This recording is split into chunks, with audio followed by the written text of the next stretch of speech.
that mistake in '98.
Well, first, I want to welcome everyone to tonight's event, or as we say in Scandinavia, welkom.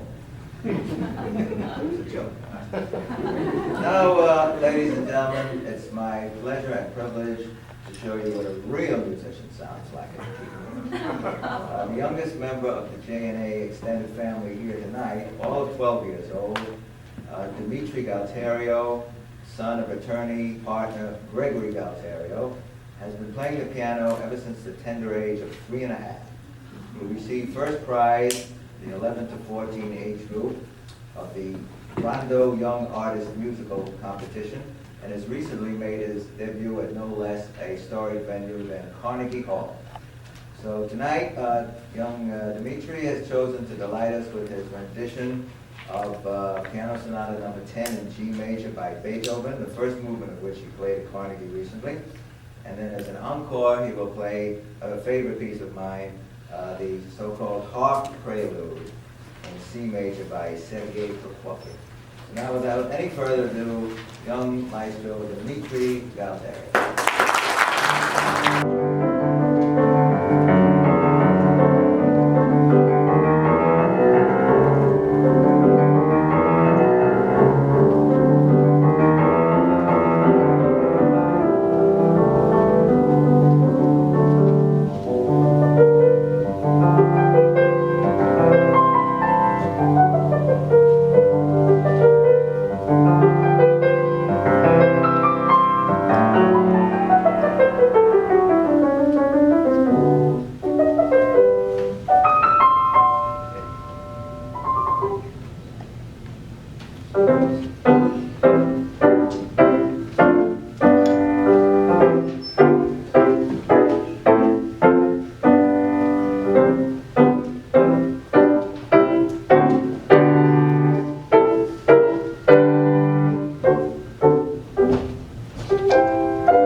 Highlight the celebratory nature of tonight's event.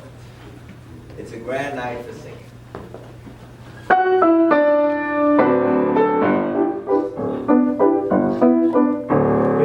It's a grand night for singing. The moon is flying high, and somewhere a bird who is bound to be heard is throwing his heart at the sky.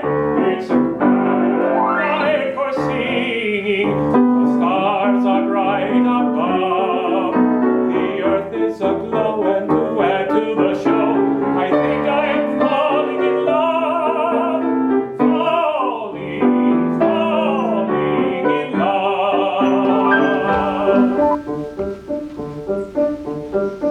Maybe it's more than the moon. Maybe it's more than the birds. Maybe it's more than the sight of a night in a light too lovely for words. Maybe it's more than the earth shining in silvery blue. Maybe the reason I'm feeling this way has something to do with you. It's a grand night for singing. The moon is flying high, and somewhere a bird who is bound to be heard is throwing his heart at the sky. It's a grand night for singing. The stars are bright above. The earth is aglow, and to add to the show, I think I am falling in love. Falling in love.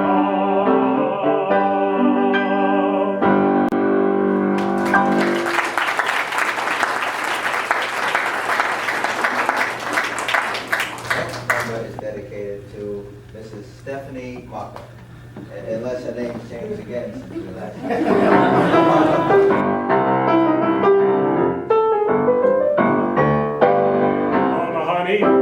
Oh my honey, better hurry and let's meander. Ain't you going to the leader man, Raggedy man? Oh my honey, let me take you to Alexander's grandstand brass band. Ain't you coming along? Come on in here, Alexander's ragtime band.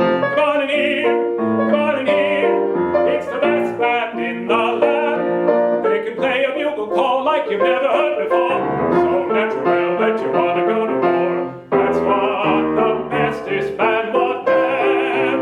Honey lamb, come on along, come on along. Let me take you by the hand. Up to the man, who's the leader of the band. Play a bugle call like you've never heard before. So that you will, that you wanna go for. That's what the best is band would have. Honey, come on along, come on along. Let me take you by the hand. Up to the man, who's the leader of the band. And if you care to hear the Swanee River played in ragtime, come on here, come on in here, Alexander's Ragtime Band.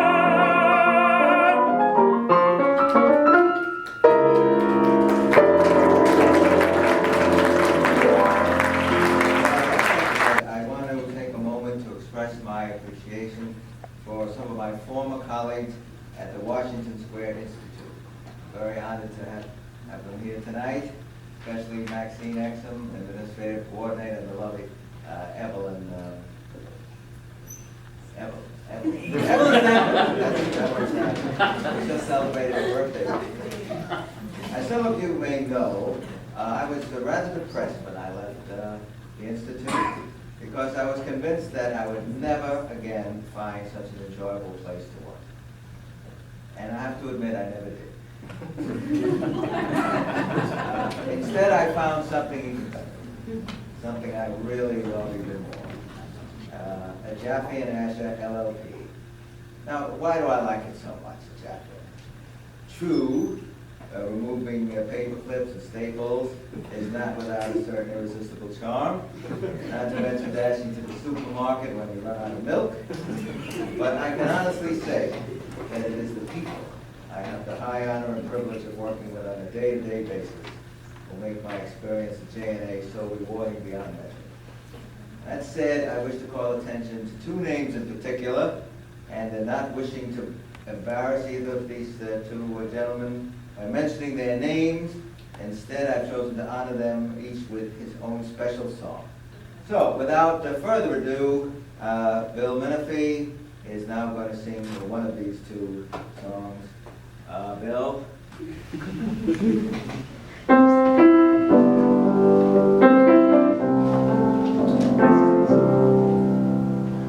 Michael, row your boat ashore. Hallelujah. Michael, row your boat ashore. Hallelujah. Sister, help to trim the sail. Hallelujah. Sister, help to trim the sail. Hallelujah.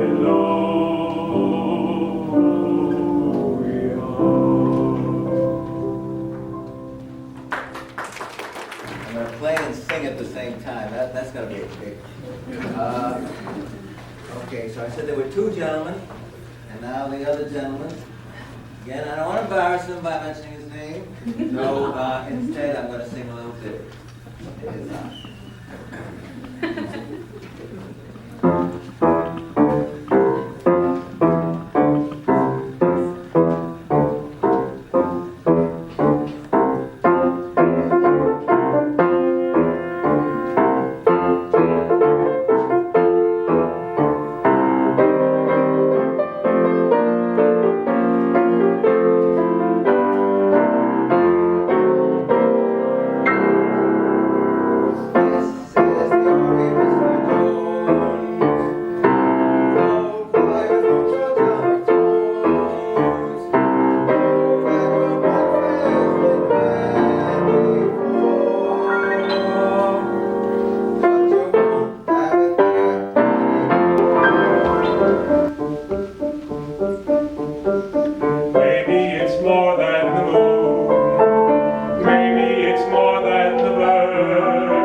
It's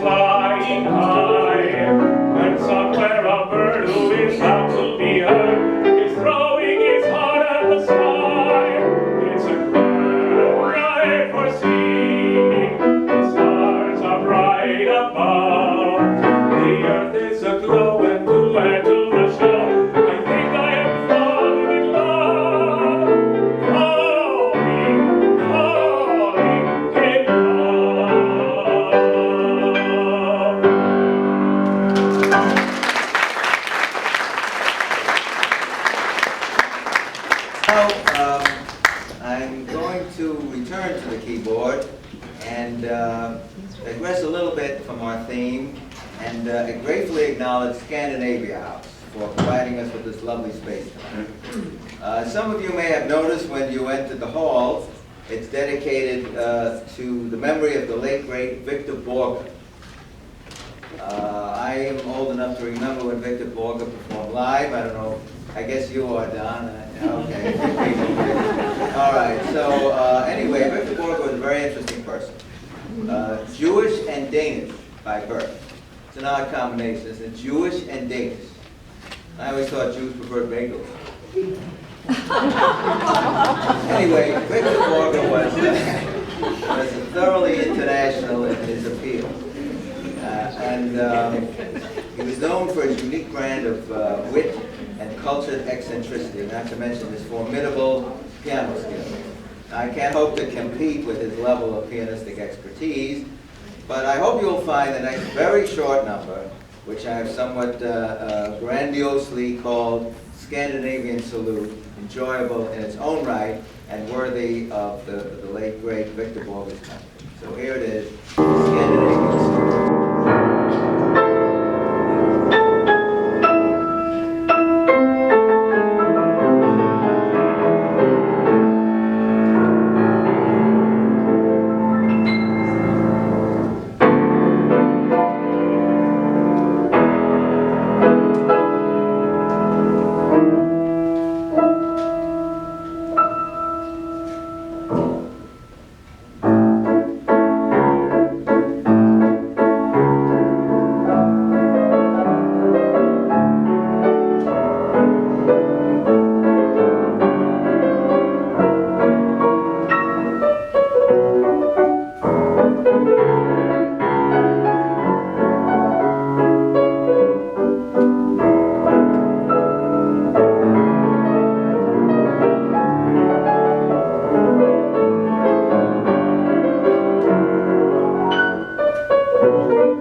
Who's probably turning over in his grave. Maybe for the 50th, you'll all come back and you'll hear Dimitri play the whole pregame on it. With an orchestra. Someone else will have to sponsor that. Anyway, by the way, in the middle, that was one of my favorite tunes, Wonderful, Wonderful Copenhagen, just in case you're wondering. Okay, now, at this point in the program, I very honored to introduce a wonderful person, a fine violinist and a friend, Mr. James Grasick, who had a prior commitment. Was the door stuck? Oh, he had a prior commitment, and he literally flew here to get it. Oh. And a little ad-libbing.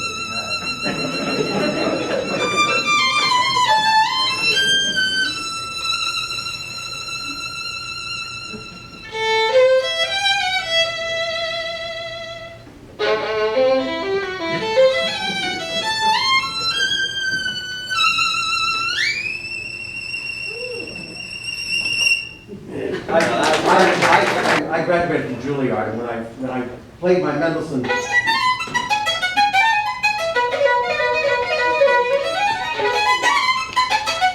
everybody gathered around Fifth Avenue, and I had a crowd. And I said, this is better than playing in an orchestra.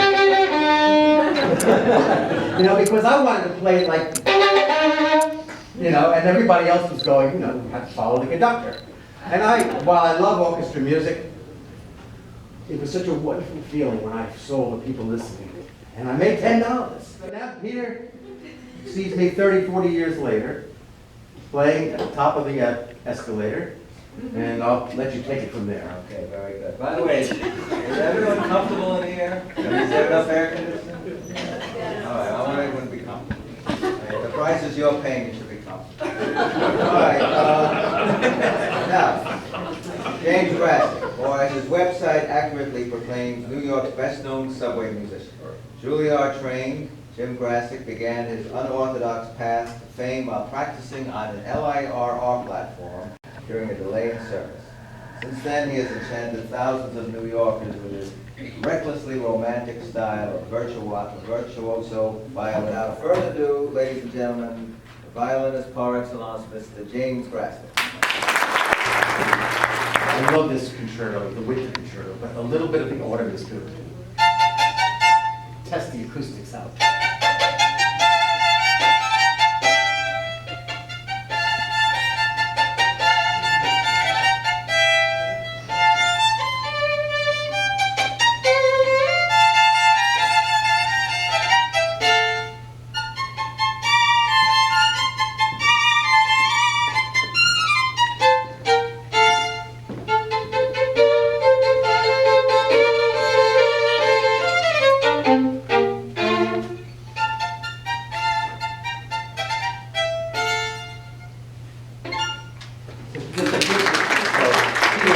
Summer, but I don't want to reinforce the hot weather.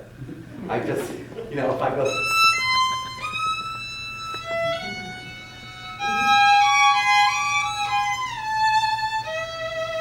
I could play a little bit of summer.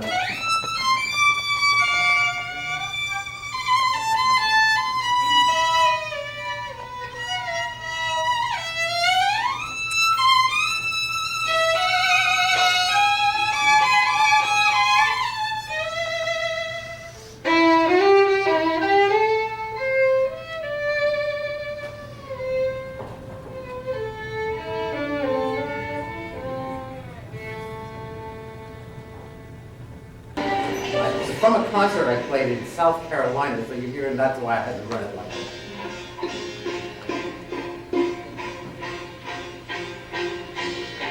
See if I can get it here. Is this go on? Is it on?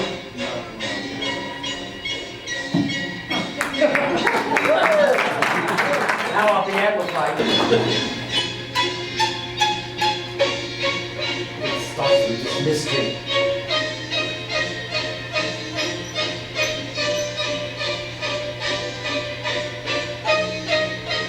Feel ominously, something's going to happen now. It's an avalanche.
Don't ask me for the devil down to Georgia. No. No, actually, Peter probably just wants me to play a nice, beautiful piece now, and I'd like to. Oops, sorry about that. Peter and I just didn't have time to rehearse for this because he was so busy at work. He loves his job, and he loves his company. Money. I already told. He already does. This is wonderful. Let me just play, I just want to play this classic, beautiful piece. Hey, I know you. Do I know anybody else in here? No. This is a piece called Meditation, and it's a violin classic. And I think you'll enjoy it, just to relax after that rock Vivaldi piece. So, this is the classic piece, Meditation, by Massenet.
Mendelssohn now?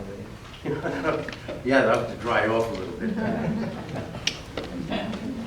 You know, usually, people play a piece and they go off the stage, gives people a chance to chat, and also to get their, rest a tiny bit. But Peter's a workhorse. He makes me work. Now he wants me to play the Mendelssohn. I just hope I can do it, Peter. This is the piece that I played. I worked on it for so long, and I played it on the street. I got a crowd, and I was just so happy. So I still have some of the old habits from when I was a student on it, but I'll do an abbreviated version of it, and you'll see you'll see it's one of the great violin concertos.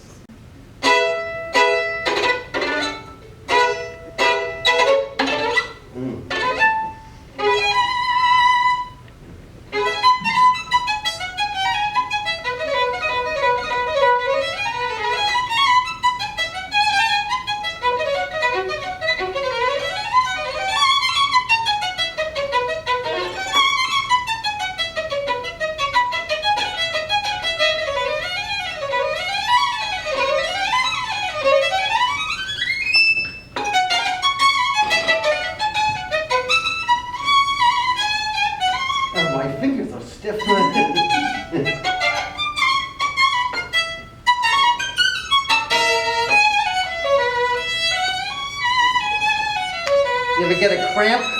It's a little crampy, but I can do it.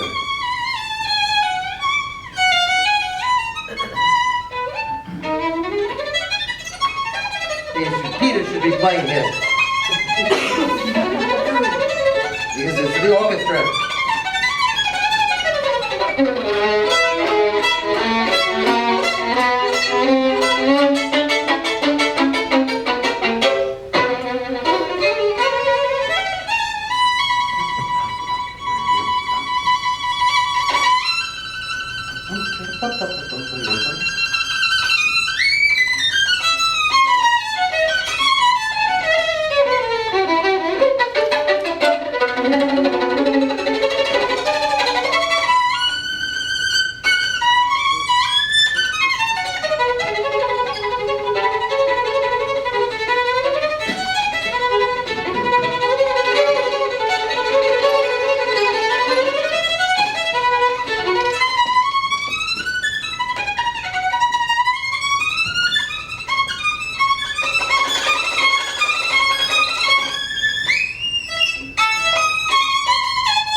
Sounds like you had a successful evening.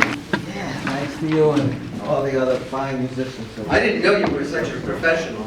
Yeah, neither did I. All right. Well, believe me, we're almost over.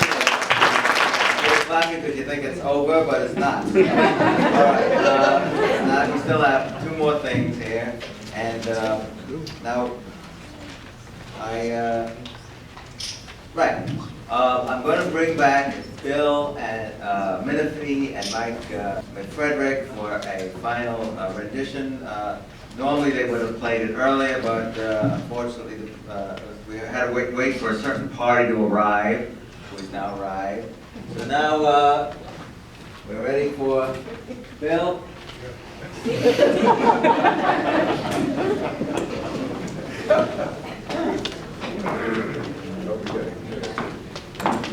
So I'm not again going to embarrass the person saying who it is, but I think that this song may give a little bit of a clue to that person, he or she, and who has been a wonderful friend for many, many years, and this is my way of saying thank you.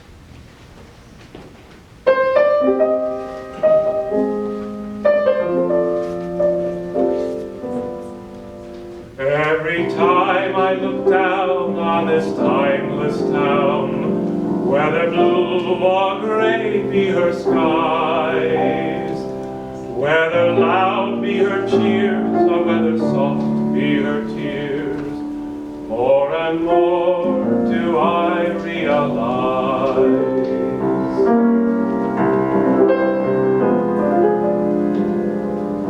I love Paris in the springtime. I love Paris in the fall. I love Paris in the winter when it drizzles. I love Paris in the summer when it sizzles. I love Paris every moment, every moment of the year. I love Paris. Why do I love Paris? Because my love is near. I love Paris every moment, every moment of the year. I love Paris. Why, oh why do I love Paris? Because my love, because my love is near. Just in case that particular individual is not sure what it's referring to, I know it's a very subtle hint, but that person happens to be seated in Victor Borger's special chair, which is the only red chair in the room. All right. Enough sleuthing. Okay. Now the final work on the program. I know you're tempted to clap when I say that. Anyway, all right, the final work on the program. Quite seriously, I wish to acknowledge the one individual on the planet most responsible for preserving what little sanity and functionability I still have. A man who, though never more than an acquaintance, has done more for me than any friend or family member. Well, with one exception, actually. I want to also acknowledge a woman who's been like a sister to me, who went to great personal inconvenience to come here, my wonderful cousin Julie. But anyway, back to the man I was talking about. He's done more for me than anyone on this planet, except for you. since the deaths of my beloved parents 30 years ago. So again, I'm not going to call him out by name. Many of you know who he is. Actually, it's appropriate because this piece is actually a few days early, Larry. So please accept this as an infinitesimally small gesture of gratitude for all you've done. The concluding work on the program. Very interesting, I'm happy. Very sentimental.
performance out for one final acknowledgement. But they really did a lot to make these things. Bill and Mike. Oh, is that you? All right, you come up and he's dressed. Yeah. And